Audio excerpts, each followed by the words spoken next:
सत श्री अकाल। तुसीं देख रहे हो डेली पोस्ट पंजाबी। मैं हाँ मनदीप कौर संधू। आम तौर ते ਅਸੀਂ ਆਪਣੇ ਘਰਾਂ ਦੇ ਵਿੱਚ ਮਸ਼ਰੂਮ ਦੀ ਸਬਜ਼ੀ ਬੜੀ ਲਾਜਵਾਬ ਬਣਾਉਂਦੇ ਆ। ਅਸੀਂ ਬਾਜ਼ਾਰਾਂ ਤੋਂ ਖਰੀਦਦੇ ਆ। ਜਦੋਂ ਅਸੀਂ ਮਸ਼ਰੂਮ ਦੀ ਸਬਜ਼ੀ ਯਾਨੀ ਕਿ ਖੁੰਬਾਂ ਦੀ ਸਬਜ਼ੀ ਖਰੀਦਣੀ ਹੁੰਦੀ ਹੈ ਤਾਂ ਅਸੀਂ ਭਾਅ ਦੇ ਵਿੱਚ ਬੜਾ ਤੋਲ-ਮੋਲ ਕਰਦੇ ਆ ਕਿ ਇੰਨੀ ਮਹਿੰਗੀ ਕਿਉਂ ਹੈ। ਫਿਰ ਅਸੀਂ ਘਰ ਵਿੱਚ ਲਿਜਾ ਕੇ ਤੜਕਾ ਲਗਾ ਕੇ ਖੂਬ ਮਸਾਲੇ ਪਾ ਕੇ ਉਸ ਨੂੰ ਖਾਂਦੇ ਆ ਔਰ ਬਹੁਤ ਹੀ ਲਾਜਵਾਬ ਸਬਜ਼ੀ ਜਿਹੜੀ ਬਣਦੀ ਹੈ। ਪਰ ਇਸ ਨੂੰ ਪੈਦਾ ਕਰਨਾ ਕਿੰਨਾ ਔਖਾ ਹੈ, ਕਿੰਨਾ ਇਹਦੇ ਪਿੱਛੇ ਮਿਹਨਤ ਹੈ, ਇਹ ਅੱਜ ਅਸੀਂ ਤੁਹਾਨੂੰ ਦਿਖਾਵਾਂਗੇ।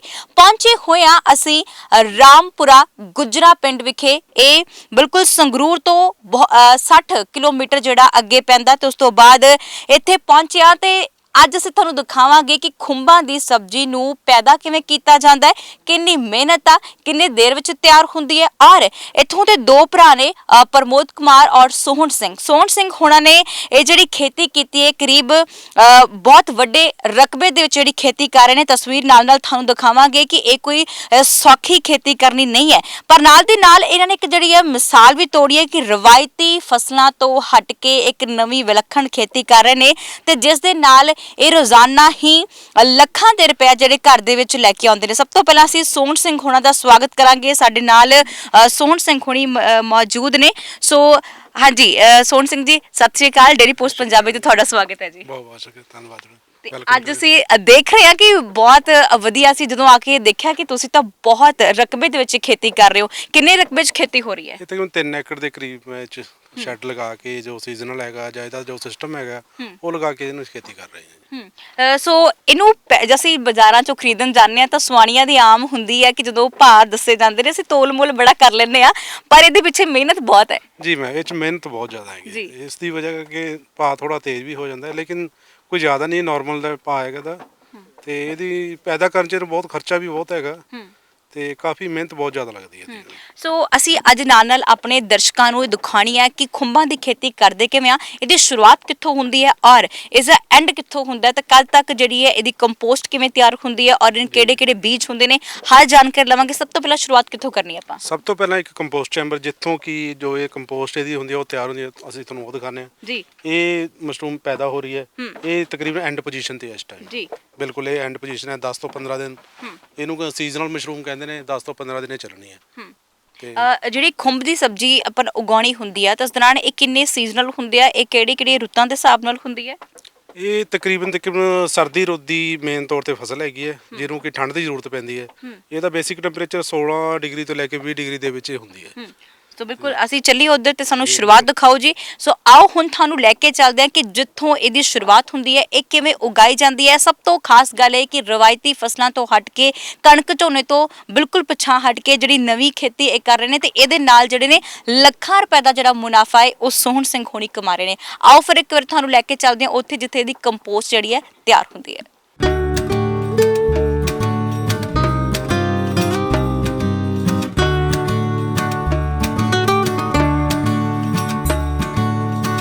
ਸੋ ਹੁਣ ਅਸੀਂ ਉੱਥੇ ਪਹੁੰਚ ਗਏ ਜਿੱਥੇ ਜਿਹੜੀ ਕੰਪੋਸਟ ਹੈ ਬਿਲਕੁਲ ਤਿਆਰ ਕੀਤੀ ਜਾਂਦੀ। ਪੂਰੀ ਜਾਣਕਾਰੀ ਅਸੀਂ ਨਾਲ ਦੀ ਨਾਲ ਲਵਾਂਗੇ। ਸੋ ਸਾਨੂੰ ਤੁਸੀਂ ਪ੍ਰੋਪਰ ਜਾਣਕਾਰੀ ਦੇਣੀ ਹੈ ਕਿ ਕਿਸੇ ਕਿਸਾਨ ਨੇ ਜੇਕਰ ਖੇਤੀ ਦੀ ਸ਼ੁਰੂਆਤ ਕਰਨੀ ਹੋਵੇ ਤਾਂ ਸਭ ਤੋਂ ਪਹਿਲਾਂ ਕਿੱਥੋਂ ਸ਼ੁਰੂਆਤ ਕਰਿਓ?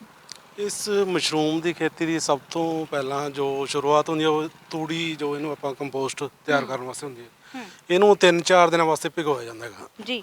ਪਾਣੀ ਨਾਲ ਚੰਗੀ ਤਰ੍ਹਾਂ ਇਹਨੂੰ 3-4 ਦਿਨ ਭਿਗੋ ਕੇ ਉਸ ਤੋਂ ਬਾਅਦ ਇਹਦੇ ਵਿੱਚ ਕੁਝ ਮਟੀਰੀਅਲ ਪੈਂਦੇ ਨੇਗੇ, ਉਹ ਮਟੀਰੀਅਲ ਦੇ ਵਿੱਚ ਮਿਕਸ ਕੀਤੇ ਜਾਂਦੇ ਨੇ, ਜਿਵੇਂ ਕਿ ਚਿਕਨ ਮੈਨਿਓਰ, ਵੀਟ ਚੋਕਰ, ਜਿਪਸਮ, ਯੂਰੀਆ, ਅਮੋਨੀਆ, ਕੁਝ ਹੋਰ ਕੈਮੀਕਲ ਵਗੈਰਾ ਇਹ 'ਚ ਪਾ ਕੇ ਇਹਨੂੰ ਪੂਰੀ ਤਰ੍ਹਾਂ ਚੰਗੀ ਤਰ੍ਹਾਂ ਮਿਕਸ ਕਰਕੇ ਉਸ ਤੋਂ ਬਾਅਦ ਇਹਨਾਂ ਨੂੰ ਇਹ ਜੋ 3 ਤੁਹਾਨੂੰ ਦਿਖਾਈ ਦੇ ਰਹੇ ਨੇ ਇਹਨਾਂ ਨੂੰ ਬਿਨ ਕਿਹਾ ਜਾਂਦਾ ਹੈਗਾ ਜੀ, ਬੰਕਰ ਵੀ ਕਹਿ ਸਕਦੇ ਆਪਾਂ ਇਹਨਾਂ ਨੂੰ ਜੀ। ਤੇ ਇਹਨਾਂ ਦੇ ਵਿੱਚ ਪਾਇਆ ਜਾਂਦਾ ਹੈਗਾ। ਇਹਨੂੰ ਮਿਕਸ ਕਰਕੇ ਪ੍ਰੋਪਰ ਸਾਰਾ ਇਹਨਾਂ ਦੇ ਵਿੱਚ ਪਾ ਦਿਓ। ਉਸ ਤੋਂ ਬਾਅਦ ਇਹਦੇ ਪਿੱਛੇ ਜੋ ਹਵਾ ਦਾ ਏਰੀਏਸ਼ਨ ਸਿਸਟਮ ਲੱਗਾ ਹੋਏਗਾ ਉਹਦੇ ਨਾਲ, ਜਿਵੇਂ ਤੁਸੀਂ ਇਹ ਦੇਖ ਰਹੇ ਹੋ ਬਣੀ ਹੋਈ ਹੈ, ਇਹਦੇ ਅੰਦਰ ਪਾ ਕੇ ਇਹਦੇ 3 ਦਿਨ ਰਹਿਣੀ ਹੈ ਜੀ।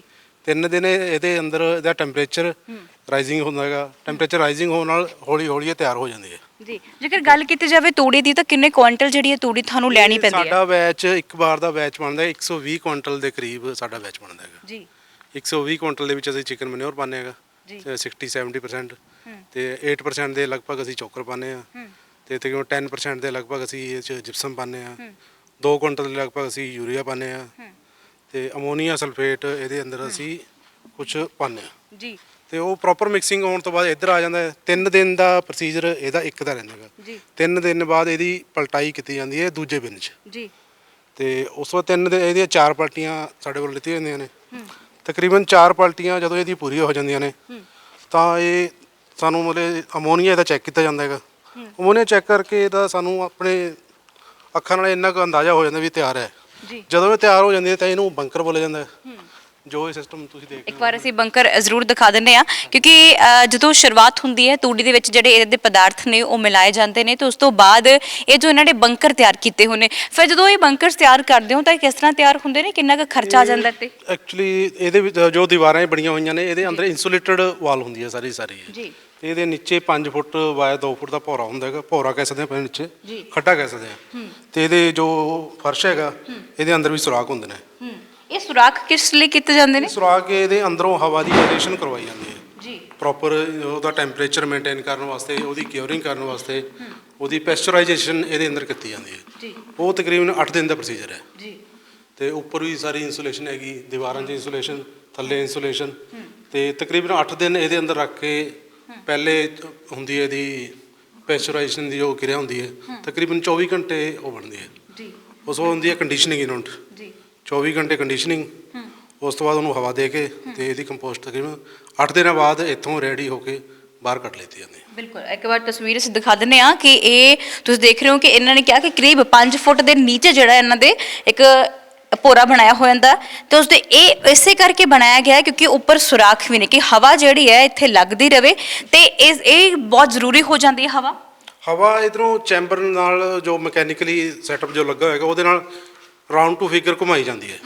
ਰਾਉਂਡ ਟੂ ਫਿਗਰ ਇਧਰੋਂ ਹਵਾ ਆਈ ਇੱਥੋਂ ਨਿਕਲੀ ਤੇ ਉਹ ਜੋ ਸੁਰਾਖ ਤੁਹਾਨੂੰ ਦਿਖ ਰਿਹਾ ਹੈਗਾ ਉਧਰੋਂ ਵਾਪਸੀ ਜਾ ਕੇ ਉਹ ਜੋ ਸਾਹਮਣੇ ਬਲੋਰ ਲੱਗਿਆ ਹੈਗਾ ਜੀ ਇਹਦੇ ਨਾਲ ਏਰੇਸ਼ਨ ਦੀ ਰਾਉਂਡ ਅਪ ਹੁੰਦੀ ਰਹਿੰਦੀ ਹੈ ਡੇਲੀ ਜੀ ਇਹ ਤਕਰੀਬਨ 8 ਦਿਨ ਦਾ ਪ੍ਰੋਸੀਜਰ ਹੈ ਪੂਰਾ ਕਰਕੇ ਇੱਥੋਂ ਜਦੋਂ ਇਹਨੂੰ ਟੈਂਪਰੇਚਰ ਘੱਟ ਵੱਧ ਹੁੰਦਾ ਹੈਗਾ ਇਹ ਅਸੀਂ ਆਪਣੇ ਆਪ ਦਾ ਬਣਾ ਕੇ ਸਿਸਟਮ ਲਾਇਆ ਹੋਏਗਾ ਇਹਦੇ ਨਾਲ ਅਸੀਂ ਇਹਨੂੰ ਟੈਂਪਰੇਚਰ ਕੰਟਰੋਲ ਕਰਦੇ ਹਾਂ। ਇਹ ਜੇ ਕਿਸੇ ਕਿਸਾਨ ਨੇ ਸ਼ੁਰੂਆਤ ਕਰਨੀ ਹੋਵੇ ਤੇ ਇਹ ਤੁਸੀਂ ਆਪਣਾ ਆਪ ਲਗਾਇਆ ਜੁਗਾੜੀ ਹੈ ਜਾਂ ਫਿਰ ਬਾਹਰੋਂ ਵੀ ਉਹ ਖਰੀਦ ਸਕਦੇ ਨੇ? ਬਾਹਰੋਂ ਮਿਲ ਸਕਦਾ ਹੈਗਾ ਅਸੀਂ ਆਪਣੀ ਦੇਖ ਰੇਖ 'ਚ ਇੱਥੋਂ ਹੀ ਬਣਵਾਏਗਾ ਜੀ ਆਪ ਮਿਲ ਸਕਦਾ ਹੈਗਾ ਮਾਰਕੀਟ ਸਭ ਕੁਝ ਮਿਲਦਾ ਹੈਗਾ ਇਹ ਬਣੇ ਬਣਾਏ ਮਿਲ ਜਾਂਦੇ ਨੇ ਇਹ ਸਭ ਕੁਝ ਮਿਲ ਜਾਂਦਾ। ਇਹਦਾ ਨਾਮ ਕੀ ਹੈ? ਇਹਨੂੰ ਬਲੋਰ ਕਿਹਾ ਜਾਂਦਾ ਜੀ। ਬਲੋਰ ਇਹ ਹਵਾ ਦੇ ਲਈ ਜ਼ਰੂਰੀ ਹੁੰਦਾ? ਹਵਾ ਦੇ ਲਈ 7.5 HP ਦਾ ਬਲੋਰ ਹੈ ਜੀ ਤੇ ਇਹਦੇ ਟਨਲ ਬਣੀ ਹੋਈ ਹੈ ਇਹ ਤਾਂ ਬੰਕਰ ਹੋ ਗਿਆ ਜੀ। ਇਹ ਬੰਕਰ ਛੋਟੇ ਵੱਡੇ ਹਰ ਇੱਕ ਕਿਸਾਨ ਦੀ ਆਪਣੀ ਆਪਣੀ ਜ਼ਰੂਰਤ ਦੇ ਹਿਸਾਬ ਨਾਲ ਬਣ ਸਕਦੇ ਨੇ। ਸਾਡੀ ਜ਼ਰੂਰਤ 120 ਕੁਇੰਟਲ ਦੀ ਹੈ ਤਾਂ ਅਸੀਂ ਐਡਾ ਬਣਾ ਲਿਆ ਇਹ ਮੋਸਟਲੀ 60 ਕੁਇੰਟਲ 120 ਕੁਇੰਟਲ 200 ਕੁਇੰਟਲ ਤੱਕ ਵੀ ਬਣਦੇ ਨੇ ਜੀ।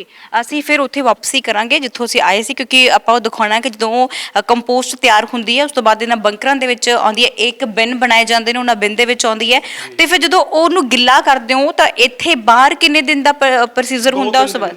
2-3 ਦਿਨ ਦਾ ਤੋਂ ਬਾਅਦ ਫਿਰ ਅੰਦਰ ਲੈ ਕੇ ਆਉਣੇ ਬਿਨ ਦੇ ਵਿੱਚ ਜੀ। ਉੱਥੇ ਤਕਰੀਬਨ ਇਹਦਾ 3 ਦਿਨ ਰੱਖ ਕੇ ਤੀਜੇ ਦਿਨ ਇਹਦੀ ਪਲਟੀ ਹੁੰਦੀ ਹੈ ਹਰ ਵਾਰ ਜੀ। ਇਹਦੀ 4 ਪਲਟੀਆਂ ਉੱਥੇ ਲਿੱਤੀਆਂ ਜਾਂਦੀਆਂ ਨੇ ਜੀ ਤੇ 4 ਪਲਟੀਆਂ ਪੂਰੀਆਂ ਹੋਣ ਤੋਂ ਬਾਅਦ ਫਿਰ 7 ਦਿਨਾਂ ਵਾਸਤੇ ਇਹਦੇ ਬੰਕਰ ਦੇ ਅੰਦਰ ਆ ਜਾਂਦੀ ਜੀ। ਸੋ ਅਸੀਂ ਇਹਨੂੰ ਟਨਲ ਬੋਲਿਆ ਜਾਂਦਾ ਹੈਗਾ ਟਨਲ ਬੋਲਿਆ ਜਾਂਦਾ ਇਹ ਟਨਲ ਤੁਹਾਨੂੰ ਇੱਕ ਵਾਰ ਦਿਖਾ ਦਿੰਦੇ ਆ ਕਿ ਇਹ ਅਲੱਗ-ਅਲੱਗ ਜੋ ਟਨਲ ਬਣਾਏ ਗਏ ਨੇ ਕੰਪੋਸਟ ਤੂੜੀ ਵਾਲੀ ਜਿਹੜੀ ਹੈ ਤਿਆਰ ਹੋ ਕੇ ਉਸ ਤੋਂ ਬਾਅਦ ਇੱਥੇ ਆਉਂਦੀ ਆ ਫਿਰ ਇੱਥੇ ਕਿੰਨੇ ਦਿਨ ਦਾ ਜਿਹੜਾ ਸਮਾਂ ਇਹ ਲਿਆ ਜਾਂਦਾ? 20 ਦਿਨ 19-20 ਦਿਨ ਦਾ ਪ੍ਰੋਸੀਜਰ ਹੈਗਾ ਜੀ ਟੋਟਲ 19-20 ਦਿਨਾਂ ਤੱਕ ਜਿਹੜੀ ਅਸੀਂ ਜ਼ਰੂਰ ਦਿਖਾ ਦਵਾਂਗੇ ਕਮਲ ਇੱਕ ਵਾਰ। ਸੋ ਇਹ ਜਿਹੜੇ ਤੁਸੀਂ ਦੇਖ ਰਹੇ ਹੋ ਕਿ ਇਹਨੂੰ ਪੂਰਾ ਜਿਹੜਾ ਗਿੱਲਾ ਕੀਤਾ ਜਾਂਦਾ ਹੈ ਇਹਦੇ ਵਿੱਚ ਜਿਹੜੇ ਪਦਾਰਥ ਨੇ ਉਹ ਮਿਲਾਏ ਗਏ ਨੇ ਸੋ ਉਸ ਤੋਂ ਬਾਅਦ ਇਹਦੀਆਂ ਪਲਟੀਆਂ ਵੀ ਮਰਵਾਉਣੀਆਂ ਜ਼ਰੂਰੀ ਨੇ 4 ਵਾਰ ਜੀ। ਇੱਕ ਕੰਪੋਸਟ ਦੀ 4 ਵਾਰ ਅਸੀਂ 0 ਤੋਂ ਲੈ ਕੇ ਇਹਦੀ 4 ਪਲਟੀਆਂ ਅਸੀਂ ਕਰਵਾਉਂਦੇ ਹੈਗੇ ਜੀ। 4 ਪਲਟੀਆਂ ਤੋਂ ਫੇਰ ਜਾ ਕੇ ਉਸ ਤੋਂ ਬਾਅਦ ਅਗਲੇ ਪ੍ਰੋਸੀਜਰ ਜਾਂਦੀ ਇਹਨੂੰ ਫੇਸ 1 ਬੋਲਿਆ ਜਾਂਦਾ ਹੈਗਾ ਉਸ ਤੋਂ ਬਾਅਦ ਉਹ ਫੇਸ 2 ਹੈਗਾ। ਇਹਦੇ 'ਚ ਪਾਣੀ ਦੀ ਮਾਤਰਾ ਫਿਰ ਘਟਦੀ ਜਾਂਦੀ ਹੋਏਗੀ ਦਿਨ ਬ ਦਿਨ? ਅਗਰ ਥੋੜੀ ਬਹੁਤੀ ਜ਼ਰੂਰਤ ਪੈਂਦੀ ਹੈ ਜਿਵੇਂ ਅੱਜ ਕੱਲ੍ਹ ਧੁੱਪ ਪੈ ਰਹੀ ਹੈਗੀ ਥੋੜਾ ਬਹੁਤਾ ਘਟ ਜਾਂਦਾ ਤਾਂ ਪਾਣੀ ਦਾ ਛਿੜਕਾਅ ਵੀ ਕਰ ਦਿੰਦੇ ਹਾਂ ਅਦਰਵਾਈਜ਼ ਕੋਈ ਜ਼ਿਆਦਾ ਜ਼ਰੂਰਤ ਨਹੀਂ ਪੈਂਦੀ ਇਹਦੇ 'ਚ। ਫਿਰ ਜਦੋਂ ਇਹ ਤਿਆਰ ਹੋ ਜਾਂਦਾ ਫਿਰ ਉਸ ਤੋਂ ਬਾਅਦ ਜਿਵੇਂ ਇਹ ਹੋ ਗਈ ਸਾਡੇ ਕੋਲ ਇਹ ਮਸ਼ੀਨ ਬਣੀ ਹੋਈ ਹੈ ਜੀ ਇਹ ਮਸ਼ੀਨ ਬਣੀ ਹੋਈ ਹੈ ਐਕਚੁਅਲੀ ਇਹਦੇ ਬੈਗ ਭਰੇ ਜਾਂਦੇ ਨੇ ਇਹ ਵਾਲੀ ਮਸ਼ੀਨ ਬੈਗ ਹਾਂਜੀ ਇਹਨੂੰ 2 ਤਰ੍ਹਾਂ ਅਸੀਂ ਕਰ ਸਕਦੇ ਹਾਂ। ਇਹ ਮਸ਼ੀਨ ਜ਼ਰੂਰ ਤੁਸੀਂ ਦਿਖਾ ਦਿਓ ਕਮਲ ਮੈਂ ਕਹਿੰਨੀ ਆ ਕਿ ਇੱਕ ਵਾਰ ਮਸ਼ੀਨ ਸਾਡੀ ਆਪਣੀ ਇਨਵੈਂਸ਼ਨ ਹੈ ਅਸੀਂ ਆਪਣੇ ਹਿਸਾਬ ਨਾਲ ਆਪਣੀ ਜ਼ਰੂਰਤ ਮੁਤਾਬਿਕ ਅਸੀਂ ਆਪ ਖੁਦ ਬਣਾਈ ਹੈ ਜੀ। ਇਹਦੇ ਨਾਲ ਲੋਡਰ ਦੇ ਅੰਦਰ ਕੰਪੋਸਟ ਪੈ ਜਾਂਦੀ ਹੈ ਜੀ। ਇਹ ਮਸ਼ੀਨ ਚੱਲਦੀ ਹੈ ਇਹ ਮਸ਼ੀਨ ਦਾ ਪਾਰਟ ਹੋ ਗਿਆ ਇੱਥੋਂ ਸਪੋਨਿੰਗ ਇੱਥੇ ਇੱਕ ਬੰਦਾ ਬਹਿ ਜਾਂਦਾ ਹੈਗਾ ਤੇ ਉਹ ਐ ਬੀਜ ਸੱਟਦਾ ਰਹਿੰਦਾ ਹੈਗਾ ਬੀਜ ਮਿਕਸਿੰਗ ਹੋ ਗਿਆ ਉਸ ਤੋਂ ਬਾਅਦ ਇਹ ਅੱਗੇ ਬਣਿਆ ਹੋਏਗਾ ਇੱਥੇ 3 ਲੇਬਰ ਵਾਲੇ ਲੱਗ ਕੇ ਇਹਨਾਂ ਜੋ ਬਣੇ ਹੋਏ ਇੱਥੇ ਬੈਗ ਲਗਾਉਣਗੇ ਤੇ ਉਹ ਬੈਗ ਫਿਲ ਹੋ ਜਾਂਦੇ ਨੇ ਤਕਰੀਬਨ 10 ਕਿਲੋ ਇੱਕ ਬੈਗ ਦੇ ਅੰਦਰ ਅਸੀਂ ਕੰਪੋਸਟ ਪਾਉਂਦੇ ਹਾਂ ਉੱਥੇ ਹੀ ਬੀਜ ਫਿਕਸ ਹੋ ਕੇ ਬੈਗ ਭਰ ਕੇ ਤਿਆਰ ਹੋ ਜਾਂਦਾ ਹੈ ਜੀ ਜੀ। ਸੋ ਇਹ ਜੋ ਮਿੱਟੀ ਪਈ ਹੈ ਸਾਹਮਣੇ ਨਜ਼ਰ ਆ ਰਹੀ ਹੈ, ਇਹਨੂੰ ਕੇਸਿੰਗ ਮਿੱਟੀ ਬੋਲਿਆ ਜਾਂਦਾ ਹੈ ਜੀ। ਜਿਵੇਂ ਬੈਗ ਭਰ ਕੇ ਅਸੀਂ ਰੱਖ ਲਿਆ, 13-14 ਦਿਨਾਂ ਬਾਅਦ ਉਹਦੇ ਅੰਦਰ ਬੀਜ ਦੀ ਰਨਿੰਗ ਹੋ ਜਾਂਦੀ ਹੈ, ਸਪਾਉਨ ਰਨ ਹੋ ਜਾਂਦਾ ਪੂਰਾ, ਬਿਲਕੁਲ ਬਿਲਕੁਲ ਵਾਈਟਨੈਸ ਆ ਜਾਂਦੀ ਹੈ ਉਹ 'ਚ। ਹਾਂ ਉਸ ਤੋਂ ਬਾਅਦ ਇਹਨੂੰ ਬਰਾਬਰ ਪ੍ਰੋਪਰ ਕਲੀਅਰ ਕਰਕੇ ਇਹਨੂੰ ਜੋ ਹੈਗੀ ਹੈ, ਇਹਨੂੰ ਕੇਸਿੰਗ ਮਿੱਟੀ ਬੋਲਿਆ ਜਾਂਦਾ ਹੈ ਜੀ ਇਹ ਕੇਸਿੰਗ ਮਿੱਟੀ ਨਾਰੀਅਲ ਦਾ ਬੁਰਾਦਾ, ਜੀ ਥੋੜੀ ਬਹੁਤ ਰੂੜੀ ਹੂੰ ਤੇ ਜਿਪਸਮ ਵਗੈਰਾ ਪਾ ਕੇ ਇਹਨੂੰ ਤਿਆਰ ਕੀਤਾ ਜਾਂਦਾ ਹੈ। ਇਹ ਤਕਰੀਬਨ 1 ਇੰਚ ਦੇ ਲਗਭਗ 1.5 ਇੰਚ ਦੇ ਲਗਭਗ ਤੂੜੀ ਦੇ ਇਹ ਉੱਪਰ ਉਸ ਕੰਪੋਸਟ ਨਾਲੋਂ ਵੱਖਰੀ ਹੈ। ਕੰਪੋਸਟ ਨਾਲੋਂ ਵੱਖਰਾ ਸਿਸਟਮ ਹੈ ਜੀ ਜੀ ਇਹ 13-14 ਦਿਨ ਰੱਖ ਕੇ ਕੰਪੋਸਟ ਰੱਖੀ, ਸਪਾਉਨ ਰਨ ਹੋ ਗਿਆ। ਉਸ ਤੋਂ ਬਾਅਦ 13-14 ਦਿਨਾਂ ਬਾਅਦ ਅਸੀਂ ਇਹਨੂੰ ਇੰਨੀ ਤਕਰੀਬਨ 2 ਇੰਚ ਦੇ ਲਗਭਗ 1.5-2 ਇੰਚ ਇਹਨੂੰ ਉਹਦੇ ਉੱਤੇ ਪਾਇਆ ਜਾਂਦਾ ਹੈਗਾ। ਫਿਰ ਜਿਹੜੇ ਤੁਸੀਂ ਬੈਗ ਤਿਆਰ ਕਰਦੇ ਹੋ ਉਹਨਾਂ ਦੇ ਉੱਪਰ ਪਹਿਲਾਂ ਕੰਪੋਸਟ ਹੁੰਦੀ ਹੈ, ਫਿਰ ਉਸ ਤੋਂ ਪਰੇ ਹੁੰਦੀ ਹੈ। ਬਿਲਕੁਲ, ਪਹਿਲਾਂ ਕੰਪੋਸਟ ਹੋ ਗਈ ਤਕਰੀਬਨ 8 ਇੰਚ, ਹੂੰ 7-8 ਇੰਚ ਕੰਪੋਸਟ ਹੋ ਗਈ, 10 ਕਿਲੋ ਦੀ ਕੰਪੋਸਟ ਹੋ ਗਈ। ਫਿਰ ਇਹ ਤਕਰੀਬਨ 1.5 ਤੋਂ 2 ਕਿਲੋ ਯਾਨੀ ਕਿ 1.5-2 ਇੰਚ ਇਹ ਕੇਸਿੰਗ ਪਾਈ ਜਾਂਦੀ ਹੈ ਜੀ। ਤੇ ਉਸ ਤੋਂ ਬਾਅਦ ਇਹ ਚੱਲ ਜਾਏਗਾ। ਇਹਦੇ ਵਿੱਚ ਜੋ ਸਪੌਨ ਰਨਿੰਗ ਹੁੰਦੀ ਹੈ ਉਹਦੀ ਵਾਈਟਨੈਸ, ਉਹਦਾ ਜਾਲਾ ਕਹਿ ਦਿੰਦੇ ਆ ਦੇਸੀ ਭਾਸ਼ਾ 'ਚ, ਜੋ ਆਪਾਂ ਲੋਕਲ ਭਾਸ਼ਾ ਦੇ ਜਾਲਾ ਚੱਲ ਪਿਆ। ਉਸ ਤੋਂ ਬਾਅਦ ਤਕਰੀਬਨ 35 ਕੁ ਦਿਨਾਂ ਬਾਅਦ ਮਸ਼ਰੂਮ ਦੀ ਪਿੰਨ ਬਣਨੀ ਸ਼ੁਰੂ ਹੋ ਜਾਂਦੀ ਹੈ ਜੀ ਇਹਦੇ ਅਕੋਰਡਿੰਗ ਉਹਦਾ ਅਸੀਂ ਟੈਂਪਰੇਚਰ ਮੇਨਟੇਨ ਕਰਦੇ ਹਾਂ, ਜੋ ਵੀ ਟੈਂਪਰੇਚਰ ਦੀ ਜ਼ਰੂਰਤ ਪੈਂਦੀ ਹੈ। ਜੀ ਤੇ ਹੌਲੀ ਹੌਲੀ 35 ਤੋਂ 40 ਦਿਨਾਂ ਬਾਅਦ ਅਸੀਂ ਪਹਿਲੀ ਤੋੜਾਈ ਮਸ਼ਰੂਮ ਦੀ ਉਹਦੇ ਅੰਦਰ ਤਿਆਰ ਹੋ ਜਾਂਦੀ ਹੈ ਜੀ। ਜੇਕਰ ਗੱਲ ਕੀਤੀ ਜਾਵੇ ਅਸੀਂ ਇਹ ਝੌਂਪੜੀਆਂ ਹੀ ਕਿਉਂ ਤਿਆਰ ਕੀਤੀਆਂ ਜਾਂਦੀਆਂ ਨੇ, ਕਿਉਂਕਿ ਆਮ ਤੌਰ ਤੇ ਅਸੀਂ ਦੇਖਦੇ ਕਿ ਬਹੁਤ ਸਾਰੀਆਂ ਫਸਲਾਂ ਜਿਹੜੀਆਂ ਨੇ ਉਹ ਖੁੱਲੇ ਦੇ ਵਿੱਚ ਬੀਜੀਆਂ ਜਾਂਦੀਆਂ ਨੇ, ਪਰ ਇਹਨੂੰ ਤੁਸੀਂ ਇੱਕ ਬਹੁਤ ਹੀ ਕਾਨਿਆਂ ਵਾਲੀ ਝੌਂਪੜੀ ਤਿਆਰ ਕਰਕੇ ਇਹਦੇ ਵਿੱਚ ਜਿਹੜਾ ਆਪਣੀ ਫਸਲ ਬੀਜੀ ਹੋਈ ਹੈ। ਇਹ ਬੇਸਿਕਲੀ ਦੋ ਤਰ੍ਹਾਂ ਨਾਲ, ਇੱਕ ਤਾਂ ਇਹਦੇ ਅੰਦਰ ਥੋੜੀ ਜਿਹੀ ਨੂੰ ਟੈਂਪਰੇਚਰ ਦੀ ਜ਼ਰੂਰਤ ਪੈਂਦੀ ਹੈ ਜੀ, ਅਲੱਗ-ਅਲੱਗ ਕੰਡੀਸ਼ਨ ਤੇ ਅਲੱਗ-ਅਲੱਗ ਤਰ੍ਹਾਂ ਦੇ ਟੈਂਪਰੇਚਰ ਦੀ ਜ਼ਰੂਰਤ ਪੈਂਦੀ ਹੈ। ਦੂਜਾ ਇਹਦੇ ਵਿੱਚ ਅੰਦਰ ਸਟੈਪ ਬਣ ਜਾਂਦੇ ਨੇ ਜੀ ਉਹ ਜ਼ਿਆਦਾ, ਇਹਦੇ ਅੰਦਰ ਮਲਟੀ ਸਪੈਨਿੰਗ ਵਾਲਾ ਮਲਟੀ ਸਟੇਜ ਇਹਨੂੰ ਆਪਾਂ ਫਸਲ ਕਹਿ ਸਕਦੇ ਹਾਂ ਜੀ ਵੀ ਇੱਕ ਝੋਪੜੀ ਦੇ 3 ਤੋਂ 4 ਸਟੇਜ ਅਸੀਂ ਲੈ ਲੈਂਦੇ ਹਾਂ ਤਾਂ ਮਲਟੀ ਹੋ ਜਾਂਦੇ ਆ ਜੀ ਜੀ ਤੇ ਉਹਦੇ ਅੰਦਰ ਜ਼ਿਆਦਾ ਕੰਪੋਸਟ ਆ ਜਾਂਦੀ ਹੈ। ਤੇ ਇਹਦੇ ਨਾਲ ਇੱਕ ਟੈਂਪਰੇਚਰ ਮੇਨਟੇਨ ਕਰਨਾ, ਕਦੇ ਗਰਮੀ ਦੀ ਜ਼ਰੂਰਤ ਹੈ, ਠੰਡ ਦੀ ਜ਼ਰੂਰਤ ਹੈ, ਉਹ ਇਹਦੇ ਅੰਦਰ ਮੇਨਟੇਨ ਹੋ ਜਾਂਦਾ ਹੈਗਾ ਜੀ ਇਹ ਆਮ ਤੌਰ ਤੇ ਦੋ ਤਰ੍ਹਾਂ ਦੀ ਹੁੰਦੀ ਹੈ ਜੀ ਜੀ ਜਿਵੇਂ ਇਹਨੂੰ ਆਪਾਂ ਸੀਜ਼ਨਲ, ਜੋ ਕਿ ਅਕਤੂਬਰ, ਨਵੰਬਰ, ਦਸੰਬਰ, ਜਨਵਰੀ, ਫਰਵਰੀ, ਮਾਰਚ, ਇਹ 5 ਮਹੀਨੇ ਤਕਰੀਬਨ ਚੱਲਦੀ ਹੈ ਜੀ ਇਹਨੂੰ ਸੀਜ਼ਨਲ ਬੋਲਿਆ ਜਾਂਦਾ ਹੈਗਾ ਜੀ। ਇਹ ਸੀਜ਼ਨਲ ਹੈ ਔਰ ਇੱਕ ਕੰਡੀਸ਼ਨਲ ਹੁੰਦੀ ਹੈ। ਇਹ ਇੱਕ ਕੰਡੀਸ਼ਨਲ ਹੁੰਦੀ ਹੈ, ਉਹ ਤੁਹਾਨੂੰ ਅਸੀਂ ਬਾਅਦ ਚ ਦਿਖਾਵਾਂਗੇ ਜੀ। ਤੇ ਆਓ ਤੁਹਾਨੂੰ ਇਹ ਦਿਖਾਉਂਦੇ। ਫਿਰ ਇੱਕ ਝੌਂਪੜੀ ਦੇ ਵਿੱਚ ਕਿੰਨੇ ਬੈਗ ਤਿਆਰ ਹੁੰਦੇ ਨੇ, ਕਿੰਨੇ ਕ ਰੱਖੇ ਜਾਂਦੇ ਨੇ ਬੈਗ? ਜੋ ਸਾਡਾ ਸਾਈਜ਼ ਹੈਗਾ ਜੀ ਮੈਮ, ਇਹਦੇ ਅੰਦਰ ਅਸੀਂ ਤਕਰੀਬਨ 3500 ਦੇ ਲਗਭਗ ਬੈਗ ਰੱਖਦੇ ਹਾਂ। ਇਹਨੂੰ 3 ਸਟੇਜਾਂ ਦੇ ਅੰਦਰ ਅਸੀਂ ਰੱਖਦੇ ਹਾਂ ਜੀ, ਫਸਟ, ਸੈਕਿੰਡ ਤੇ ਥਰਡ। ਆ ਜੋ ਬੈਗ ਹੈ, ਜੋ ਤੁਸੀਂ ਪਿੱਛੇ ਕੰਪੋਸਟ ਤਿਆਰ ਹੋਈ ਹੈ ਜੀ ਇਹ ਇੰਨੀ ਕੰਪੋਸਟ ਹੋ ਗਈ ਜੀ ਜੀ ਤੇ ਇਹਦੇ ਉੱਪਰ ਇੰਨੀ ਇਹ ਕੇਸਿੰਗ ਮਿੱਟੀ ਹੋ ਗਈ ਜੋ ਤੁਹਾਨੂੰ ਕੇਸਿੰਗ ਮਿੱਟੀ ਇਹ ਗਿੱਲੀ ਨਜ਼ਰ ਆ ਰਹੀ ਹੈ, ਇਹਦੇ ਉੱਪਰ ਪਾਣੀ ਛਿੜਕਦਾ ਛਿੜਕਾਅ ਹੁੰਦਾ ਰਹਿੰਦਾ ਹੈ। ਤੀਜੇ ਦਿਨ, ਦੂਜੇ ਦਿਨ ਜਿੰਨੀ ਪਾਣੀ ਦੀ ਜ਼ਰੂਰਤ ਹੁੰਦੀ ਉਹ ਪਾਇਆ ਜਾਂਦਾ ਹੈ ਤੇ ਪਾਣੀ ਵਾਟਰਿੰਗ ਇਹਨੂੰ ਹੀ ਹੁੰਦੀ ਹੈ। ਸੋ ਇਹ ਹੁਣ ਫਸਲ ਜਿਹੜੀ ਹੈ ਖੁੰਬਾਂ ਉਗੜੀਆਂ ਸ਼ੁਰੂ ਹੋ ਗਈਆਂ। ਬਿਲਕੁਲ ਬਿਲਕੁਲ, ਜਿਵੇਂ ਛੋਟੇ ਛੋਟੇ ਪਿੰਨ ਨੇਗੇ, ਜੀ 35 ਦਿਨਾਂ ਬਾਅਦ ਇਹ ਛੋਟੇ ਛੋਟੇ ਪਿੰਨ ਤੋਂ ਵੱਡੀ ਵੱਡੀ ਹੁੰਦੀ ਇਹ ਵੱਡੇ ਪਿੰਨ ਬਣਨੇ ਸ਼ੁਰੂ ਹੋ ਜਾਂਦੇ। ਤੇ ਇਹਦੀ ਉਮਰ ਕਿੰਨੀ ਹੁੰਦੀ ਹੈ? ਇਹਦੀ ਉਮਰ ਤਕਰੀਬਨ ਸੈਲਫ ਲਾਈਫ 2 ਤੋਂ 3 ਦਿਨ ਹੁੰਦੀ ਹੈ ਓਕੇ ਜੀ। ਤੇ ਫਿਰ ਜਦੋਂ ਇਹਨੂੰ ਬੀਜਣਾ ਸ਼ੁਰੂ ਕਰ ਦਿੰਦੇ ਆ, ਇਹਦੇ ਵਿੱਚ ਆਪਾਂ ਬੀਜ ਪਾ ਦਿੰਦੇ ਆ, ਤਾਂ ਕਿੰਨੇ ਦਿਨਾਂ ਬਾਅਦ ਇਹਦੀ ਪੁੰਗਰ? ਮੰਨ ਲਓ ਜਦੋਂ ਕੰਪੋਸਟ ਐਂਡ ਬੀਜ ਪਾ ਕੇ ਇਹਦੇ ਲਿਫਾਫੇ ਦੇ ਅੰਦਰ ਅਸੀਂ ਰੱਖ ਦਿੰਦੇ ਆ ਤਾਂ ਤਕਰੀਬਨ 35 ਤੋਂ 36 37 ਦਿਨਾਂ ਬਾਅਦ ਇਹ ਮਸ਼ਰੂਮ ਦੇਖਣੀ ਬਾਹਰ ਚਾਲੂ ਹੋ ਜਾਂਦੀ ਹੈ। ਪੁੰਗਰ ਤੇ ਜਾਂਦੀ ਹੈ। ਹਾਂਜੀ, ਪੁੰਗਰ ਜਾਂਦੀ ਹੈ ਜੀ। ਸੋ ਇਸ ਤੋਂ ਬਾਅਦ ਕੁਝ ਦਿਨਾਂ ਬਾਅਦ ਇਹਦੀ ਜਿਹੜੀ ਹੈ ਇਹ ਫੁੱਲ ਜਿਹੜਾ ਹੈ ਪੂਰਾ ਬਣ ਜਾਂਦਾ ਹੈ। ਬਿਲਕੁਲ, ਦੇਖੋ ਜੀ ਜਦੋਂ ਇਹ ਸਾਈਜ਼ ਬਣ ਗਿਆ ਤਾਂ ਇਹਨੂੰ ਇਦਾਂ ਘੁਮਾਓ, ਦੇਖੋ ਇਹ ਟੁੱਟ ਚੁੱਕਾ ਜੀ, ਇਹਦੀ ਤੁੜਾਈ ਹੁੰਦੀ, ਇਹਨੂੰ ਚਾਕੂ ਨਾਲ ਕੱਟ ਕੇ ਜੀ ਇਹਨੇ ਪੈਕ ਕੀਤਾ ਜਾਂਦਾ ਹੈ ਜੀ। ਦੋ ਤਰ੍ਹਾਂ ਹੁੰਦੀ ਹੈ ਜੀ, ਇੱਕ ਵਾਸ਼ੇਬਲ, ਇੱਕ ਨਟ, ਇੱਕ ਹੁੰਦੀ ਹੈ ਕਿ ਜੋ ਤੁਸੀਂ ਨੀਲੇ ਰੰਗ ਦੀ ਡੱਬੀ ਦੇਖਦੇ ਹੋ ਜੀ ਮਾਰਕੀਟ ਜਾਂਦੀ ਹੈ, ਉਹ ਹੁੰਦੀ ਹੈ। ਉਹ 'ਚ ਅਨਵਾਸ਼ ਜੋ ਮਸ਼ਰੂਮ ਹੁੰਦੀ ਹੈ ਉਹ ਹੁੰਦੀ ਹੈ ਜੀ। ਕਿ ਬਾਕੀ ਕੈਮੀਕਲ ਵਗੈਰਾ ਇਹਨੂੰ ਜਦੋਂ ਆਪਾਂ ਵਾਸ਼ ਕਰਦੇ ਹਾਂ ਥੋੜਾ ਬਹੁਤਾ ਯੂਜ਼ ਹੁੰਦਾ ਹੈਗਾ, ਬਟ ਉਹ ਈਡੀਏਬਲ ਹੁੰਦਾ, ਕੋਈ ਏਡੀ ਵੱਡੀ ਗੱਲ ਨਹੀਂ ਹੈਗੀ। ਜੇਕਰ ਗੱਲ ਕੀਤੀ ਜਾਵੇ ਇਹਦੀਆਂ ਵੀ ਕਿਸਮਾਂ ਹੁੰਦੀਆਂ ਨੇ, ਕਿੰਨੀਆਂ ਕਿਸਮਾਂ ਹੋਣਗੀਆਂ ਇਹਦੀਆਂ ਵੀ? ਜੀ ਮੈਮ, ਐਕਚੁਅਲੀ ਇਹਦੀ ਕਿਸਮਾਂ ਤਾਂ ਬਹੁਤ ਨੇ, ਬਟ ਆਪਣੇ ਜੋ ਨਾਰਥ ਇੰਡੀਆ 'ਚ ਨੇ ਇਹੀ ਬਟਨ ਮਸ਼ਰੂਮ ਦੀ ਹੀ ਵੈਰਾਈਟੀ ਜ਼ਿਆਦਾ ਆਪਣੇ ਪਸੰਦ ਕੀਤੀ ਹੈ, ਇਹੀ ਖਾਧੀ ਜਾਂਦੀ ਹੈ ਤੇ ਈਡੀਏਬਲ ਵੀ ਜ਼ਿਆਦਾਤਰ ਆਪਣੇ ਇਹੀ ਹੈ। ਤੇ ਆਪਣੇ ਏਰੀਆ 'ਚ ਮੋਸਟਲੀ ਜ਼ਿਆਦਾਤਰ ਖਾਣ ਵਾਸਤੇ ਤੇ ਉਗਾਉਣ ਵਾਸਤੇ, ਕਮਰਸ਼ੀਅਲ ਯੂਜ਼ ਵਾਸਤੇ ਇਹੀ ਵੈਰਾਈਟੀ ਹੀ ਯੂਜ਼ ਕੀਤੀ ਜਾਂਦੀ ਹੈ ਜੀ। ਤੇ ਇਸ ਤਰ੍ਹਾਂ ਤੁਸੀਂ ਇਹ 3500 ਜਿਹੜੇ ਬੈਗ ਨੇ ਇਸ ਪੂਰੀ ਝੌਂਪੜੀ ਦੇ ਵਿੱਚ ਰੱਖੇ ਹੋਏ ਆ। ਜੇਕਰ ਗੱਲ ਕੀਤੀ ਜਾਵੇ ਇਸ ਝੌਂਪੜੀ ਨੂੰ ਬਣਾਉਣ ਦੇ ਲਈ ਕਿੰਨਾ ਕੁ ਮਿਹਨਤ ਵਾਲਾ ਕੰਮ ਹੁੰਦਾ ਹੈ, ਕਿੰਨੇ ਦਿਨਾਂ 'ਚ ਝੌਂਪੜੀ ਤਿਆਰ ਹੋ ਜਾਂਦੀ ਹੈ? ਤਕਰੀਬਨ 5 ਤੋਂ 5 ਕੁ ਦਿਨਾਂ ਦੇ ਵਿੱਚ ਇਹ ਝੌਂਪੜੀ ਤਿਆਰ ਹੋ ਜਾਂਦੀ ਹੈ। ਮੇਰੀ ਝੌਂਪੜੀ ਥੋੜੀ ਵੱਡੀ ਹੋਣ ਕਰਕੇ ਇਹਦਾ ਖਰਚਾ ਤੇ 80000 ਰੁਪਏ 85000 ਰੁਪਏ ਖਰਚਾ ਪੈਂਦਾ ਤੇ ਇਹ 3500 ਬੈਗ ਦਾ ਮੇਰਾ ਆ ਜਾਂਦਾ ਹੈਗਾ ਤੇ ਇਹ 'ਚ ਤਕਰੀਬਨ 4 ਮਹੀਨੇ 4.5 ਮਹੀਨੇ ਅਸੀਂ ਇਹਨੂੰ ਯੂਜ਼ ਕਰਦੇ ਜੇਕਰ ਗੱਲ ਕੀਤੀ ਜਾਵੇ ਆਮ ਤੌਰ ਤੇ ਬਹੁਤ ਸਾਰੇ ਕਿਸਾਨ ਹੁੰਦੇ ਨੇ ਉਹ ਝੋਨੇ ਔਰ ਕਣਕ ਦੀਆਂ ਫਸਲਾਂ ਦੇ ਵਿਚਕਾਰ ਹੀ ਫਸੇ ਰਹਿੰਦੇ ਨੇ, ਇਹ ਤੋਂ ਬਾਹਰ ਨਿਕਲਦੇ ਹੀ ਨਹੀਂ ਹੈ ਕਿਉਂਕਿ ਉਹਨਾਂ ਨੂੰ ਇੰਨਾ ਪਹਿਲਾਂ ਜਿੰਨਾ ਕਣਕ ਔਰ ਝੋਨੇ ਦੀ ਫਸਲ ਤੇ ਖਰਚਾ ਆ ਜਾਂਦਾ ਉਹਨਾਂ ਕੁ ਹੀ ਉਹ ਕਮਾ ਪਾਉਂਦੇ ਨੇ। ਪਰ ਜੇਕਰ ਖੁੰਬਾਂ ਦੀ ਖੇਤੀ ਦੀ ਅਸੀਂ ਗੱਲ ਕਰ ਲੈਂਦੇ ਹਾਂ ਤਾਂ ਜਦੋਂ ਤੁਸੀਂ ਤੇ ਕਰੀਬ 80-90 ਹਜ਼ਾਰ ਰੁਪਏ ਦੀ ਜੇ ਤੁਹਾਡੀ ਲਾਗਤ ਆਉਂਦੀ ਹੈ ਤਾਂ ਮੁਨਾਫਾ ਕਿੰਨਾ ਹੈ? ਮੈਂ 80-90 ਹਜ਼ਾਰ ਰੁਪਏ ਦੀ ਝੋਪੜੀ ਬਣਾਉਣ ਦੀ ਲਾਗਤ, ਬਾਕੀ ਕੰਪੋਸਟ ਦਾ ਤਕਰੀਬਨ 2 ਤੋਂ ਸਵਾ 2 ਲੱਖ ਰੁਪਏ ਦਾ ਖਰਚਾ ਸਾਡਾ ਸਾਰਾ ਆ ਜਾਂਦਾ ਹੈਗਾ। ਉਸ ਤੋਂ ਬਾਅਦ ਇਹ 3-4 ਲੱਖ ਰੁਪਏ ਤੱਕ ਐਵਰੇਜ ਔਨ ਐਵਰੇਜ 3.5-4 ਲੱਖ ਰੁਪਏ ਦਾ ਸਾਨੂੰ ਝੋਪੜੀ ਦੇ ਜਾਂਦੀ ਹੈ। ਯਾਨੀ ਕਿ 1.5 ਲੱਖ ਰੁਪਏ ਅਸੀਂ 2 ਲੱਖ ਰੁਪਏ ਅਸੀਂ ਮੰਨ ਕੇ ਚੱਲਦੇ ਇੱਕ ਝੌਂਪੜੀ ਚੋਂ। ਇੱਕ ਝੋਪੜੀ ਚੋਂ। ਤੇ ਵੈਸੇ ਤਾਂ ਹੁਣ ਜਿੱਦਾਂ ਗੱਲ ਕੀਤੀ ਜਾਵੇ ਝੌਂਪੜੀਆਂ ਦੀ, ਇਹ ਝੌਂਪੜੀਆਂ ਹੁਣ ਤੁਹਾਡੀਆਂ ਪਰਮਾਨੈਂਟ ਬਣ ਚੁੱਕੀਆਂ ਨੇ? ਇੱਕ ਵਾਰ ਬਣ ਚੁੱਕੀਆਂ ਨੇ, ਅਸੀਂ 4 ਮਹੀਨੇ ਯੂਜ਼ ਕਰਕੇ ਉਸ ਤੋਂ ਬਾਅਦ ਇਹਨੂੰ ਸ਼ਟ ਆਫ ਕਰ ਦੇਣਾਗਾ। ਓਕੇ, ਖਤਮ ਕਰ ਦੇਣਾ ਇੱਕ ਵਾਰ, ਉਸ ਤੋਂ ਬਾਅਦ ਅਗਲੇ ਸਾਲ ਦੁਬਾਰਾ ਇਹਨੂੰ ਲਾਇਆ ਜਾਊਗਾ। ਇਹ ਟੈਂਪਰੇਰੀ ਬੇਸ ਤੇ ਹੀ ਹੁੰਦੀਆਂ ਨੇ ਤੇ ਟੈਂਪਰੇਰੀ ਹੀ ਚੱਲਦੀਆਂ ਨੇ। ਅੱਛਾ, ਫਿਰ ਮਤਲਬ ਜਦੋਂ ਫਸਲ ਉਗਾਉਣੀ ਹੈ ਤੇ ਨਵੀਂ ਬਣਾਉਣੀ ਪੈਂਦੀ ਹੈ? ਨਵੀਂ ਬਣਾਉਣੀ ਪੈਣੀ ਹੈ। ਪਹਿਲੇ ਸਾਲ ਇਹਦਾ ਖਰਚਾ ਜ਼ਿਆਦਾ ਹੁੰਦਾ ਹੈ, ਜਿਵੇਂ ਤੁਹਾਨੂੰ 80,000 ਰੁਪਏ ਦੱਸਿਆਗਾ ਉਹ ਪਹਿਲੇ ਸਾਲ ਦਾ ਖਰਚਾ ਹੈ।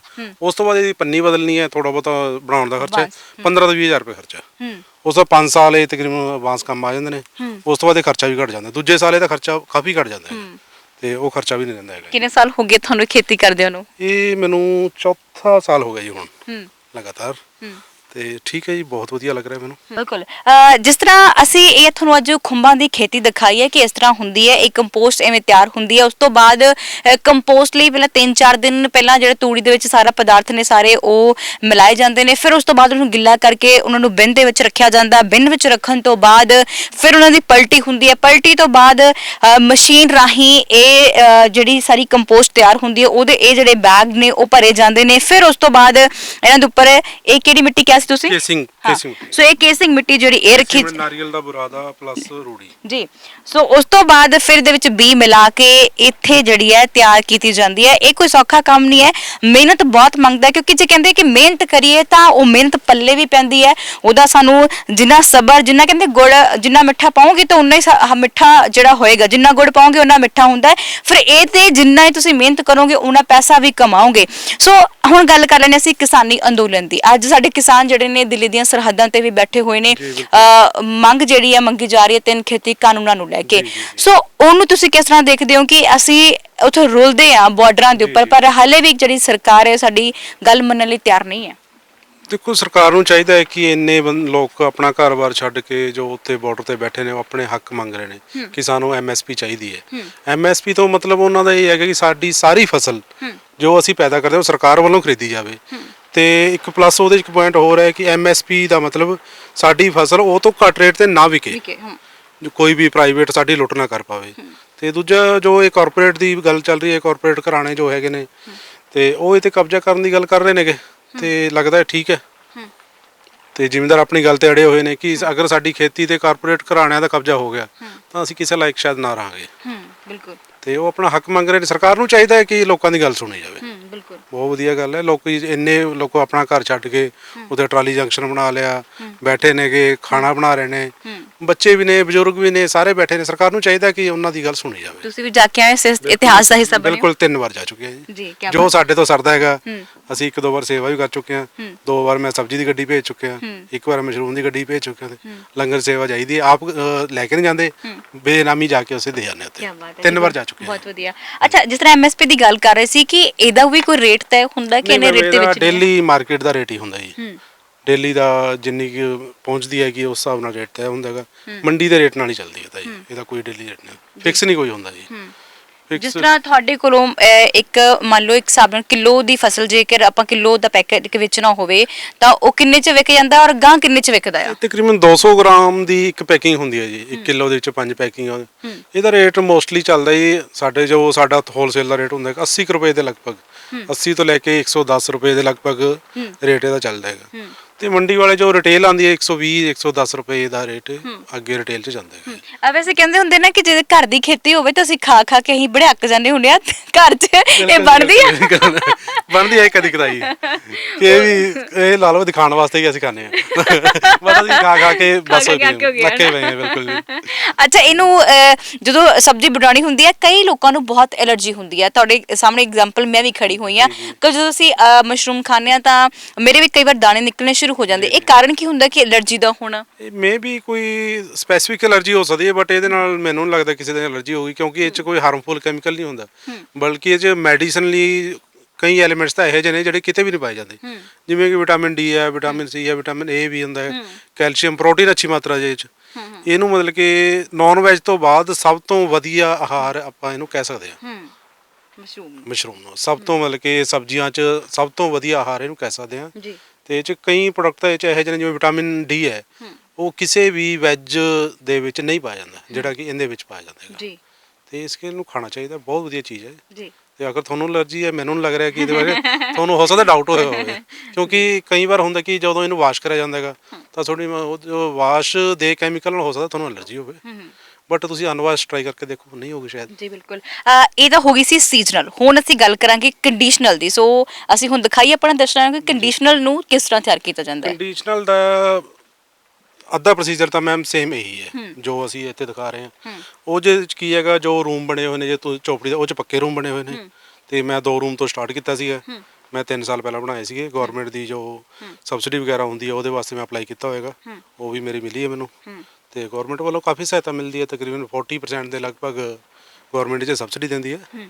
ਤੇ ਡਿਪਾਰਟਮੈਂਟ ਦਾ ਜੋ ਹੈਗਾ ਬਾਗਬਾਨੀ ਵਿਭਾਗ ਹੈਗਾ, ਉਹਨਾਂ ਨਾਲ ਟਰਾਈ ਕਰੋ ਤਾਂ ਮਿਲਦੀ ਹੈ। ਕੋਈ ਅਵਾਰਡ ਹਿੱਸੇ ਆਇਆ? ਅਵਾਰਡ ਨਹੀਂ ਮੈਮ ਹਾਲੇ ਤੱਕ, ਕਿਉਂਕਿ ਅਸੀਂ ਜ਼ਿਆਦਾ ਉਹ 'ਚ ਨਹੀਂ ਜਾ ਪਾਏ ਜੀ, ਦੂਰ ਹੋਣ ਕਰਕੇ ਆਪਣੇ ਕੰਮ ਤੱਕ ਹੀ ਧਿਆਨ ਹੁੰਦਾ ਹੈਗਾ ਜੀ। ਤੇ ਅਵਾਰਡ ਹਿੱਸੇ ਤਾਂ ਫਿਲਹਾਲ ਨਹੀਂ ਆਇਆ, ਲੇਕਿਨ ਕੋਸ਼ਿਸ਼ ਜਾਰੀ ਹੈ ਜੀ। ਤੇ ਹੁਣ ਅਸੀਂ ਤੁਹਾਨੂੰ ਦਿਖਾਉਂਦੇ ਆ ਕਿ ਕੰਡੀਸ਼ਨਲ ਜਿਹੜੀ ਹੈ ਮਸ਼ਰੂਮ ਕਿਸ ਤਰ੍ਹਾਂ ਤਿਆਰ ਹੁੰਦੀ ਹੈ, ਕਿਉਂਕਿ ਉਹਦੇ 'ਚ ਏਸੀ ਲੱਗੇ ਹੋਏ ਨੇ। ਇੱਕ ਵਾਰ ਥੋੜਾ ਰੁੱਖ ਇੱਕ ਨਜ਼ਰ ਜਿਹੜੀ ਉੱਤੇ ਵੀ ਪਵਾ ਲੈਂਦੇ ਆ। ਸੋ ਹੁਣ ਅਸੀਂ ਕੰਡੀਸ਼ਨਲ ਰੂਮ ਦੇ ਵਿੱਚ ਪਹੁੰਚ ਚੁੱਕੇ ਹਾਂ। ਇੱਥੇ ਵੀ ਜਿਹੜੀ ਹੈ ਪੂਰੀ ਠੰਡ ਹੈ ਇਸ ਵੇਲੇ, ਪੂਰਾ ਏਸੀ ਚੱਲ ਰਿਹਾ ਹੈ, ਕਿਉਂਕਿ ਗਰਮੀ ਜਿਹੜੀ ਨਹੀਂ ਸਹਾਰਦੀ। ਸੋ ਗਰਮੀ ਦੇ ਕਰਕੇ ਜਿਹੜੀ ਫਸਲ ਖਰਾਬ ਹੋਣੀ ਸ਼ੁਰੂ ਹੋ ਜਾਂਦੀ ਹੈ, ਇਸ ਲਈ ਇਹ ਲਗਾਇਆ ਗਿਆ ਏਸੀ। ਜੀ ਬਿਲਕੁਲ, ਇਹ ਕੰਡੀਸ਼ਨਲ ਇਹਨੂੰ ਏਸੀ 에ਅਰ ਕੰਡੀਸ਼ਨ ਦੇ ਵਿੱਚ ਅਸੀਂ ਕਹਿੰਦੇ ਹਾਂ। ਤਾਂ ਇਹਦੇ ਵਿੱਚ ਸਾਰਾ ਸਾਲ ਅਸੀਂ ਫਸਲ ਉਗਾ ਸਕਦੇ ਹਾਂ, ਤੇ ਥਰੋਟ ਦਾ ਈਅਰ ਆਪਾਂ ਇਹਦੇ ਵਿੱਚ ਲੈ ਸਕਦੇ ਹਾਂ। ਹੁਣ ਤੁਸੀਂ ਜੋ ਇਹ ਫਸਲ ਲੈ ਗਏ ਬਿਲਕੁਲ ਲਾਸਟ ਹੈ, ਬਿਲਕੁਲ ਲਾਸਟ ਹੈ, ਖਤਮ ਹੋ ਚੁੱਕੀ ਹੈ। 1 ਜਾਂ 2 ਦਿਨਾਂ 'ਚ ਅਸੀਂ ਇਹਨੂੰ ਖਾਲੀ ਕਰ ਦੇਵਾਂਗੇ। ਸੋ ਜੇਕਰ ਗੱਲ ਕੀਤੀ ਜਾਵੇ, ਬਹੁਤ ਸਾਰੇ ਕਿਸਾਨਾਂ ਦੇ ਕੋਲ ਜਦੋਂ ਜ਼ਮੀਨ ਘੱਟ ਹੁੰਦੀ ਹੈ, ਜਦੋਂ 2 ਏਕੜ ਵਾਲਾ ਕਿਸਾਨ ਹੈ ਤਾਂ ਉਹ ਇਹਨੂੰ ਕਿਸ ਤਰ੍ਹਾਂ ਮੁਨਾਫਾ ਕਮਾਏਗਾ? ਉਹ ਤਾਂ ਭੱਜੇਗਾ ਕਿ ਅਸੀਂ ਕਣਕ ਔਰ ਝੋਨਾ ਹੀ ਬੀਜ ਲੈਂਦੇ ਆ। ਇਹਦੇ 'ਚ ਜ਼ਮੀਨ ਦੀ ਕੋਈ ਬਹੁਤੀ ਜ਼ਿਆਦਾ ਜ਼ਰੂਰਤ ਨਹੀਂ ਹੁੰਦੀ, ਬਹੁਤ ਥੋੜੀ ਜ਼ਮੀਨ 'ਚ ਅਸੀਂ ਇਹਨੂੰ ਕਰ ਸਕਦੇ ਹਾਂ। ਜਿਵੇਂ ਇੱਕ ਰੂਮ ਮੇਰਾ ਇਹ 65 ਇੰਟੂ 18 ਫੁੱਟ ਦਾ ਹੈਗਾ, ਇਹਦੀ ਹਾਈਟ ਤਕਰੀਬਨ ਮੈਂ ਰੱਖੀ ਹੋਈ ਹੈ 15 ਕੁ ਫੁੱਟ। ਤਾਂ ਜਗ੍ਹਾ ਦੀ ਇਹ 'ਚ ਕੋਈ ਬੜੀ ਜ਼ਿਆਦਾ ਜ਼ਰੂਰਤ ਨਹੀਂ ਹੁੰਦੀ, ਕਿਉਂਕਿ ਮਲਟੀਪਲੈਕਸ਼ਨ ਹੋ ਗਈ ਹੈ। ਇਹ ਜਿਵੇਂ 1 2 3 4 5 6 ਇਹ 'ਚ 7 ਸਟੇਜਾਂ ਲਾ ਕੇ ਅਸੀਂ ਇਸ 'ਚ ਵੱਧ ਫਸਲ ਲੈ ਸਕਦੇ ਹਾਂ। ਤਾਂ ਇਹਨੂੰ ਕੋਈ ਜ਼ਿਆਦਾ ਥਾਂ ਦੀ ਜ਼ਰੂਰਤ ਨਹੀਂ ਹੁੰਦੀ ਹੈਗੀ। ਜਿਵੇਂ ਇੱਧਰ ਸੀੜੀਆਂ ਬਣੀਆਂ ਹੋਈਆਂ ਨੇ, ਆ ਦੇਖੋ, ਆ ਜਾਓ। ਹਾਂਜੀ, ਬਾਰ-ਬਾਰ ਚੱਲਣ ਕਰਕੇ ਇਹ 'ਚ ਫਸਲ ਥੋੜੀ ਥਾਂ 'ਚ ਅਸੀਂ ਵੱਧ ਫਸਲ ਲੈ ਸਕਦੇ ਹਾਂ ਜੀ। ਜਿਵੇਂ ਇਹ ਏਸੀ ਲੱਗੇ ਹੋਏ ਨੇ, ਇਹ 9 ਟਨ ਦਾ ਏਸੀ ਲੱਗਿਆ ਹੈਗਾ, ਇੱਕ ਬਾਹਰੋਂ 5 ਟਨ ਦਾ ਏਸੀ। ਜੀ ਬਿਲਕੁਲ। ਅਸੀਂ ਮੈਂ ਸਵਾਲ ਕਰਨਾ ਸੀ ਤੁਹਾਨੂੰ ਕਿ ਇਹ ਜਿਹੜੇ ਟਨਲ ਬਣਾਏ ਹੋਏ ਨੇ ਤੁਸੀਂ, ਹਵਾ ਅੱਗੇ ਤੱਕ ਜਾਵੇ, ਕਿ ਬੜਾ ਵੱਡਾ ਲਿਫਾਫਾ ਤੁਸੀਂ ਅੱਗੇ ਲਗਾਇਆ ਹੋਇਆ ਹੈ, ਤਾਂ ਇਹ ਤੁਸੀਂ ਜੁਗਾੜ ਫਿੱਟ ਕੀਤਾ ਜਾਂ ਫਿਰ ਕਿਸੇ ਨੇ ਦੱਸਿਆ ਸੀਗਾ ਕਿ ਇਸ ਤਰ੍ਹਾਂ ਹਵਾ ਜਾ ਸਕਦੀ? ਨਹੀਂ ਹੈਗਾ, ਇਹ ਕਨਸੈਪਟ ਹੀ ਇਹ ਹੈ ਕਿ ਇਹਦੇ ਨਾਲ ਹਵਾ ਟਨਲ ਬਣਾ ਕੇ ਦੂਰ ਤੱਕ ਲਿਜਾਈ ਜਾਵੇ। ਇਹ ਕਨਸੈਪਟ ਬੇਸਿਕਲੀ ਅਸੀਂ DMR ਜੋ ਆਲ ਇੰਡੀਆ ਯੂਜ਼ ਹੁੰਦਾ ਹੈ, ਆਲ ਵਰਲਡ ਯੂਜ਼ ਹੈ। ਓਕੇ, ਬਿਲਕੁਲ ਇਹ ਜੁਗਾੜ ਨਹੀਂ ਹੈਗਾ। ਤਾਂ ਇਹਦੇ ਨਾਲ ਪ੍ਰੋਪਰ ਹਵਾ ਸਿਰੇ ਤੱਕ ਜਾਂਦੀ ਹੈ ਜੀ। ਬਿਲਕੁਲ। ਸੋ ਇਹ ਤੁਸੀਂ ਦੇਖ ਸਕਦੇ ਹੋ ਕਿ ਇਹ ਕਿੰਨੇ ਹੈਗੇ ਨੇ, ਤੁਸੀਂ 7 ਖੇਤਰ ਨੇ ਇਹਦੇ? ਇਹ ਕਿੰਨੇ ਬਣਾਏ ਨੇ ਇਹਨਾਂ ਦੇ? ਇਹ 8 ਨੇ ਜੀ। ਸੋ ਇਹ ਜਿਹੜੀ ਖੇਤੀ ਹੈ ਤੁਸੀਂ ਦੇਖ ਰਹੇ ਹੋ ਕਿ ਇਹ ਜਿਹੜਾ ਏਸੀ ਇਸ ਵੇਲੇ ਚੱਲ ਰਿਹਾ ਹੈ। ਸੋ ਨਾਲ ਇਹ ਜਿਹੜਾ ਕਨਸੈਪਟ ਹੈ ਕਿ ਏਸੀ ਦੀ ਜਿਹੜੀ ਹਵਾ ਹੈ ਇਹ ਦੂਰ ਤੱਕ ਜਾਏਗੀ, ਇਹਨੂੰ ਠੰਡਾ ਰੱਖੇਗੀ। ਜਿੰਨੀ ਨੂੰ ਠੰਡ ਮਿਲਦੀ ਜਾਏਗੀ ਉਨਾ ਹੀ ਜਿਹੜੀ ਹੈ ਫਸਲ ਸਹੀ ਹੋਏਗੀ ਔਰ ਛੇਤੀ ਬਣੇਗੀ।